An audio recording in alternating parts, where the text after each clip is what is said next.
আসসালামু আলাইকুম। তো এভরিওয়ান, আজকে আমি এই ভিডিওতে কথা বলবো শাকিব খানের দরদ সিনেমাটি নিয়ে। এটা কিন্তু একটা প্যান ইন্ডিয়ান সিনেমা।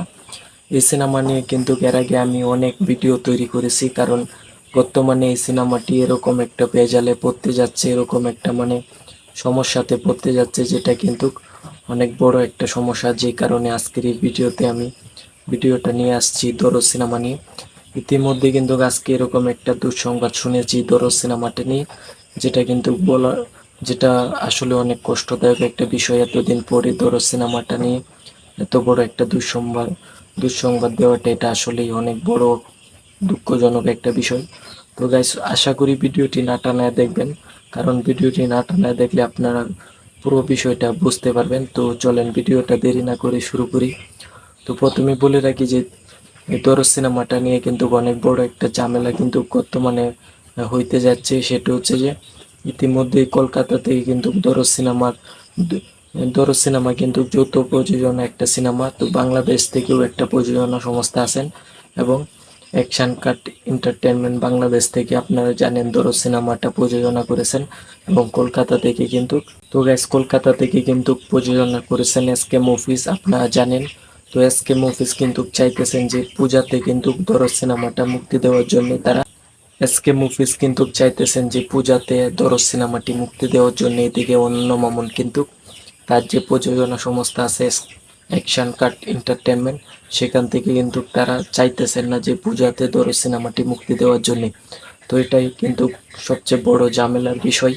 তো এই বিষয়টা চিন্তা করে আমার মাথায় একটা চিন্তা আসলো, সেটা হচ্ছে অবশেষে কি দরদ সিনেমাটি আমরা দেখতে পারবো না। তো এই চিন্তাটা কিন্তু আমার মাথায় বর্তমানে কিন্তু ঘুরপেচ কাটছে, কারণ এত ঝামেলা দরদ সিনেমা নিয়ে হইতেছে যেটা বলার মতো না। অবশেষে লাস্ট পর্যায়ে যে শুনতে পাই যে শাকিব খানের আর একটা সিনেমা কিন্তু আটকে আছে এখন পর্যন্ত, সেটার নাম হচ্ছে অন্তরাত্মা। সিনেমাটি এখন পর্যন্ত আটকে আছে। এভাবে কি দরদ সিনেমাটাও আটকে থাকবে? তো এটাই হচ্ছে আপনাদের কাছে প্রশ্ন। বর্তমানে যে পরিমাণে ঝামেলা এই দরদ সিনেমাটি নিয়ে হইতেছে, আগামী দিন কিন্তু আরো বেশি ঝামেলা হতে পারে।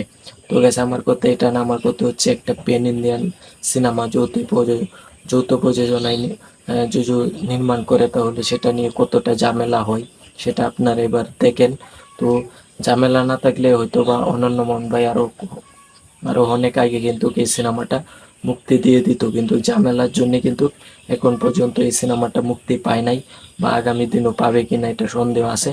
এখন পর্যন্ত এই সিনেমা নিয়ে আমি মুক্তি পাওয়ার মতো আমি দেখতেছি না। তো গাইস, অবশ্যই কমেন্ট করে জানাবেন যে দরদ সিনেমাটা বর্তমানে যে একটা ফেস লাগছে, সেই বিষয়টা নিয়ে আপনারা কি ভাবতেছেন। এই জিনিসটা আপনারা কমেন্ট করে আমার ভিডিওর মাধ্যমে জানিয়ে দিবেন, কারণ আপনারা কমেন্ট না করলে অবশ্যই বুঝতে পারবো না যে আপনারা সিনেমাটা নিয়ে কি ভাবতেছেন। তো অবশ্যই আমি আশা করব যে দরদ সিনেমাটি খুব শীঘ্রই আমাদের মাঝে আসুক, প্রিয় প্রেক্ষাগৃহে মুক্তি পাক। তারপর আমরা এই সিনেমাটি দেখতে চাই, প্রথম থেকেই তো দেখতে চাইছিলাম, কিন্তু এখন পর্যন্ত সিনেমাটা কিন্তু মুক্তির মুখ কিন্তু দেখতে পারে নাই, আলোর মুখ দেখতে পারে নাই। তো গাইস, আমার জন্য দোয়া করবেন। আজকের ভিডিওটি ছিল এই পর্যন্তই। তো সকলকে ধন্যবাদ জানাই। আসি, আল্লাহ হাফেজ।